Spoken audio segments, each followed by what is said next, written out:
नाज़रीन, इमरान खान साहब की मुलाकातों का जो केस है वो सुप्रीम कोर्ट ऑफ पाकिस्तान में लग गया और इसकी तफसीलात यहाँ मेरे पास मौजूद हैं। इमरान खान की बहन उज़्मा खान ने ये केस किया हुआ है और 3 रुकनी बेंच 20 जुलाई को इस केस की समाअत करेगा, यानी मंडे वाले दिन। और उम्मीद है कि शायद इमरान खान साहब की मुलाकात का कोई रास्ता खुल जाए, क्योंकि इसमें अदालत ने गुज़िश्ता समाअत पर सुप्रिटेंडेंट अडियाला जेल और एडवोकेट जनरल इस्लामाबाद से जवाब तलब किया था। अब देखें जवाब आता क्या है और उसके बाद सुप्रीम कोर्ट किस किस्म का ऑर्डर देती है कि ठीक है जी, अब आप इमरान खान साहब से मुलाकात करवाएं उनकी फ़ैमिली की। उनकी फ़ैमिली ये कहती है कि हमें इस बात का खदशा है कि इमरान खान के साथ ज़रूर कुछ ऐसा किया जा रहा है कि हमारी उनसे मुलाकात रोकी हुई है। यानी अगर हम मिलेंगे तो हमें आइडिया हो जाएगा कि इमरान खान के साथ क्या किया जा रहा है, या वो हमें बताएंगे कि क्या सूरत हाल है इस वक्त। तो कुछ ऐसा छुपाया ज़रूर जा रहा है जिसे जानना हमारा हक है, तो हमारी इमरान खान से मुलाकात करवाई जाए। मौलाना फजलुर रहमान साहब के एक भाई हैं, मौलाना अताउर रहमान साहब। पाकिस्तान में मुझे लगता है उन्हें सबसे ज़्यादा जल्दी है कि वो फजलुर रहमान साहब गिरफ़्तार हो जाएं, या फजलुर रहमान साहब जो हैं उनके ऊपर मुकदमा दर्ज हो जाए। और वो बार बार चैलेंज करते हैं कि जनाब मौलाना फजलुर रहमान के ऊपर मुकदमा दर्ज किया जाए। ये मौलाना फजलुर रहमान के भाई हैं, इन्हें सबसे ज़्यादा जल्दी है। शायद वो चाहते हैं कि मौलाना साहब जल्दी जल्दी हीरो बन जाएं, या वो चाहते हैं कि वो बेनिफिशरी बन जाएं, फटाफट मौलाना साहब भी पुरचे हो जाएं, नायल हो जाएं, अंदर हो जाएं। देखिए उन्होंने कहा क्या, उन्होंने कहा जी मौलाना के खिलाफ किसी ने क्या पर्चा देना है, क्योंकि मौलाना के पास चपेड़े खाने वाले नहीं बल्कि मारने वाले कारकुन हैं। ये तो जब आपकी लड़ाई होगी तो पता चलेगा। तहरीक लब्बैक वाले भी यही कहते थे, तहरीक लब्बैक वाले भी ये कहते थे कि जनाब वो पता नहीं नाचन वाले कह के और पता नहीं क्या कुछ कह के पीटीआई वालों को चिढ़वाते थे और बड़े बड़े बोल बोलते थे, बहुत अजीब अजीब बातें करते थे। लेकिन जब गोली चली तो उसके बाद उनके मुझे जो फ़ोन आ रहे थे, मेरे पास आज भी उनके ऑडियो मैसेजेस मेरे पास आज भी रिकॉर्ड पड़े हैं कि क्या हालत हो रही थी, चारों तरफ से गोली चल रही थी। तो अताउर रहमान साहब, आपको आइडिया भी नहीं है कि ये रियासत कैसे कुचलती है इंसानों को, क्योंकि आप रियासत के साथ मिलकर हमेशा खेले हैं, आप हमेशा गुडी गुडी खेले हैं, आप हमेशा एस्टेब्लिशमेंट के साथ रहे हैं, आपने हमेशा नरम बिस्तरों पे अपनी नींद पूरी की है, तो आपको आइडिया नहीं है कि सख्ती क्या होती है। वो तहरीक लब्बैक वालों से पूछ लें, आपको वो मशवरा दे देंगे। फिर वो कहते हैं इमरान खान के दौर में नैब ने नोटिस भेजा था फजलुर रहमान को। फजलुर रहमान ने कहा कि हम कोर कमांडर पेशावर के दफ्तर की तरफ मार्च करेंगे, तो उसी शाम नैब की वजाहत आ गई कि हमने कोई नोटिस नहीं भेजा। अब वो बार बार चैलेंज कर रहे हैं जनाब देव पर्चा। मुझे लगता है उन्हें जल्दी है मकबूल होने की, जल्दी है हीरो बनने की, और उन्हें लगता है कि एस्टेब्लिशमेंट के खिलाफ बोल बाल के वो हीरो बन जाएंगे। देखिए ये बात तो सबको समझ आ गई, तहरीक चलाओ, एस्टेब्लिशमेंट के खिलाफ हो जाओ और उसके नतीजे में कुछ ना कुछ आपको मिल जाता है, कुछ ना कुछ मकबूलियत आपके हिस्से में आ जाती है। जैसा कि अब अली अहमद कुर्स साहब को वकला तहरीक की सरबराही दे दी गई है और उन्होंने कहा जी ठीक है मैं इसे कबूल करता हूँ, लेकिन मेरे ख्याल छुट्टियों के बाद अब ये वकला तहरीक चलाएंगे, यानी पहले छुट्टियाँ गुजारेंगे और उसके बाद तहरीक चलाएंगे। तहरीकें ऐसे नहीं चलती होती, वकला तहरीक अगर चलनी होती तो पहले चल जाती। माजी में जो वकला तहरीकें चली हैं उसके पीछे पीपल्स पार्टी और PMLN ने और दीगर लोगों ने बहुत बड़ी बड़ी फंडिंग की थी, बहुत सारा पैसा वकला को दिया गया था, और उसके अलावा मिलिट्री एस्टेब्लिशमेंट के अंदर से वकला की तहरीक को सपोर्ट किया गया था मुशर्रफ के खिलाफ, तो तभी वकला तहरीक जो है वो कामयाब हुई थी।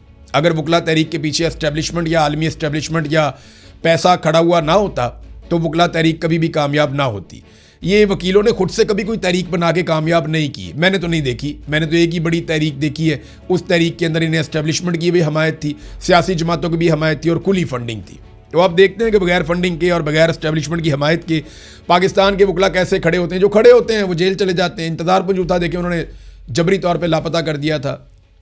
फिर आप देखें अभी रज़ी ताहिर साहब तो आ गए हैं, अहमद फरहाद साहब अभी तक बंद हैं, कैद हैं। ये लोग हैं ना जो खड़े हो जाते हैं। ईमान मज़ारी, मारंग बलोच, आदि अली चट्टा, ये कौन लोग हैं? ये वो लोग हैं जो खड़े हैं और वकला हैं, और ये हार मानने के लिए तैयार नहीं है, जेलों में बंद है। तो अगर जब अली अहमद कुर्स साहब पूरी ताकत के साथ खड़े होंगे तो वो भी किसी जेल के अंदर बंद होंगे। ये वकला को कम से कम भी 10-15 हज़ार वकील कुर्बान करना पड़ेगा, जेलों के अंदर बंद करवाना पड़ेगा, फिर जाके कोई वकला तहरीक चलेगी। अदरवाइज मुझे वो चलती हुई दिखाई नहीं दे रही।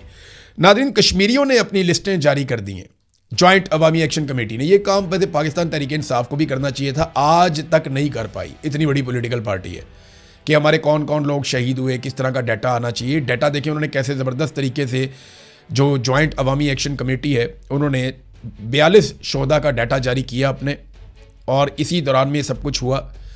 उन्होंने कहा जी कि 11 लोग हमारे रावलाकोट में शहीद किए गए, उन सब के नाम लिखे, आगे तारीखें लिखी कि जनाब इस तारीख को फ़लाँ फ़लाँ जगह पे हमारे लोगों को शहीद किया गया। ये रावलाकोट का सारा इन्होंने डाटा दे दिया। बाग के अंदर 4 शोहदा हैं, रावलाकोट में 11 शोहदा हैं, कोटली के अंदर 10 शोहदा हैं। मैंने आपको बताया था ना, कोटली में बहुत खौफनाक इंसिडेंट हुआ। ये 9 जून को जो वाक़या हुआ था, ये लगभग सारे लोग उसी तारीख को शहीद हो गए थे, 10 लोग, और ये 9 जून के ही सारे शोहदा हैं कोटली के।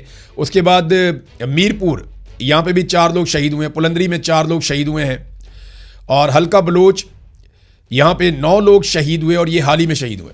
ये जो आखिरी एक लड़ाई हुई थी, मैंने आपको बताया था, बड़ी खौफनाक लड़ाई हुई, वहाँ पे सिक्योरिटी फोर्सेस घेरे में आ गई थी, उसके बाद मसाजिद में ऐलान करके वहाँ से निकले हैं।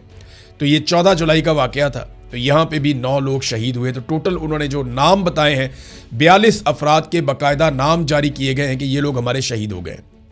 अभी इंतज़ार कर रही है जॉइंट अवामी एक्शन कमेटी, 4 दिन बाकी हैं, जो टाइम उनसे मांगा गया था 1 हफ्ते का। वो 4 दिन मुकम्मल होने के बाद फिर वो बताएंगे कि उनका अगला लायामल क्या है।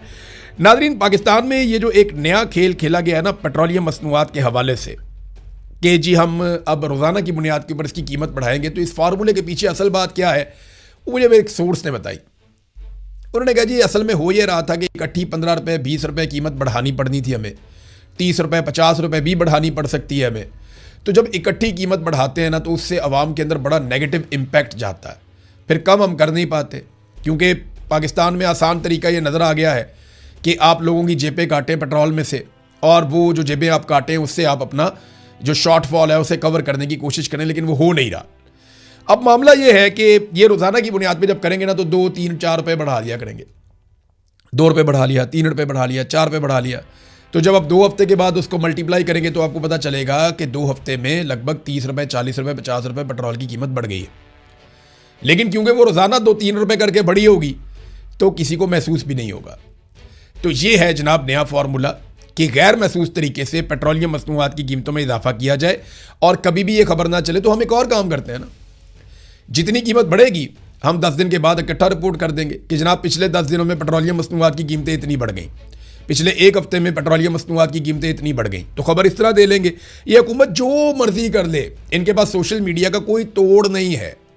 ये नहीं समझ सकते जो इनके साथ हो रही है और जो इनके साथ होने वाली है। ये अपनी कब्र खुद खोद रहे हैं, अपनी सियासी कब्र खोद रहे हैं, और ये सारे उसके अंदर दफन हो जाएंगे, हमें दिखाई दे रहा है। पाकिस्तान ने पिछले माली साल में कितना कर्जा लिया, इसके हवाले से एक रिकॉर्ड आ गया हमारे पास। एक तो जो चाइना से पाकिस्तान ने कर्जा लिया है, जो 2025-26 के बीच में जो माली साल था उसमें जो कर्जा लिया 1 साल में, तो चाइना से 16.2 अरब डॉलर के कर्जे पाकिस्तान ने लिए।